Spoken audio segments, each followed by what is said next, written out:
G'day, Steeler Nation. Welcome back to Steelers Nation Australia. It's time for the AFC North rundown. So here are the standings. The Ravens are 7-2, Steelers are 5-3, the Browns are 5-3, the Bengals are 5-3. Hold up, wait a minute. What's going on in this? This is crazy, right? And I know they're all different kind of teams. The Bengals started they didn't start too hot. They lost in the first three. Now they're on a 4 or 5 game win streak. The Browns are kind of like back and forth here and there, but here they are at 5-3. The Steelers, we can't be too consistent, but yet they go and beat the Ravens and Browns. Like, is this the best division in Pittsburgh, in the AFC North, or in the AFC, or in the NFL? It could be. It very well could be the best division. So AFC North settings. And guys, I'll do a quick one today. I'm not going to go into scores or stuff like that. Just going to go into about like who's versing who and who I think might win and who I think we kind of need to win at this point, because we're getting into playoff football. And later on today, check out my other video about 5 p.m. Eastern time on Pittsburgh time. You'll see something really cool. I really enjoyed what I was doing in the next video. But let's talk through this stuff. So AFC North settings: Ravens 7-2, Steelers 5-3, Browns 5-3, Bengals 5-3. So a winning record for every single team in the AFC North.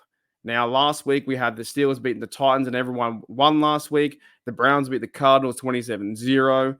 The Bengals, who'd they beat last week? They beat the Bills 24-18. And the Ravens smashed the Seahawks 37-3. So that was kind of crazy. In this week, though, in week 10, unbelievable. It's week 10 already. So we have the Bengals versus Texans. Bengals at home. Texans are 4-4 at the moment. So CJ Stroud, off his great performance last week, had 5 touchdowns. Can he do it again and knock off the Bengals? Would be awesome for us. But the Texans are pretty much like outsiders, right? However, this is a very good test. Where am I? Holy dilly, am I there or not there? Whoop, hit, whoop. Very good test for the Steelers, right? The Texans. Very good test for them. They had a massive win last week. They got 5 touchdowns from CJ Stroud. The offense went off.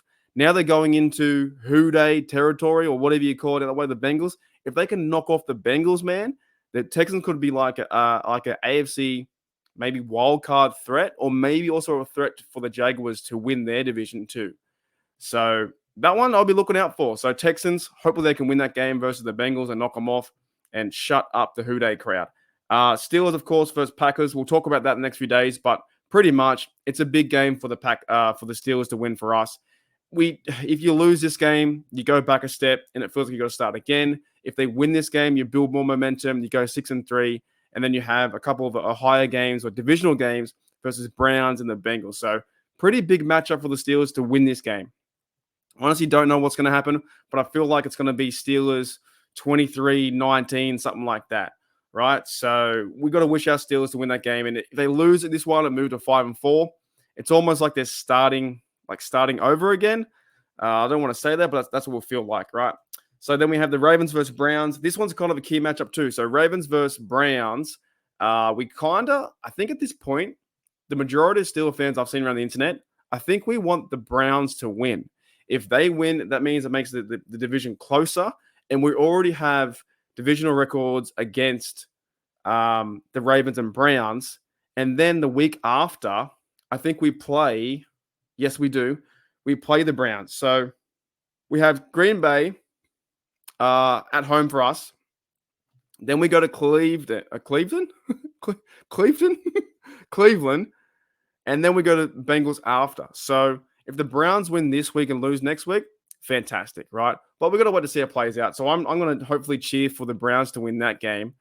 I know I have to, but you got to cheer for someone, right? But if the Ravens win, they go to 8-2 and they have real control of the division.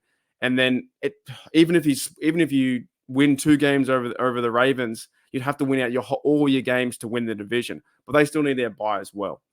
So that's pretty much a summary today. Like I said, do a 5-minute episode today. Ravens are on top. They need to lose. I want to see them lose against the Browns. Steelers hopefully can win over the Packers to improve to 6-3. And then the Texans can also hopefully have a good matchup against Josh Burrow, and the Bengals.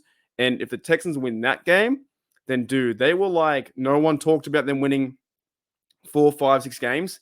and they've already won 5. And we saw the product on the field that was with the Panthers and Bryce Young, and now we have the better quarterback, what looks like to be CJ Stroud, throwing 5 touchdowns and getting the job done. But I'm not a Texan supporter or Houston Texans supporter. I'm a Texan supporter. I support the locals out there in Texas, but I'm not a Houston Texans supporter. I'm a Steelers Nation Australia Steelers supporter. So there it is. That's it. 7-2, 5-3, 5-3. Hopefully our Steelers get the W, move to 6. Hopefully the Browns win and the Bengals lose. Therefore, we'll be 6-3 and take back the division. I'm pretty sure if we win, the Steelers win, the Ravens lose, then the Steelers, I'm pretty sure we should be number 1, I think. I could be wrong. Let me know in the comments below. If the Steelers win and Ravens lose, are we number 1?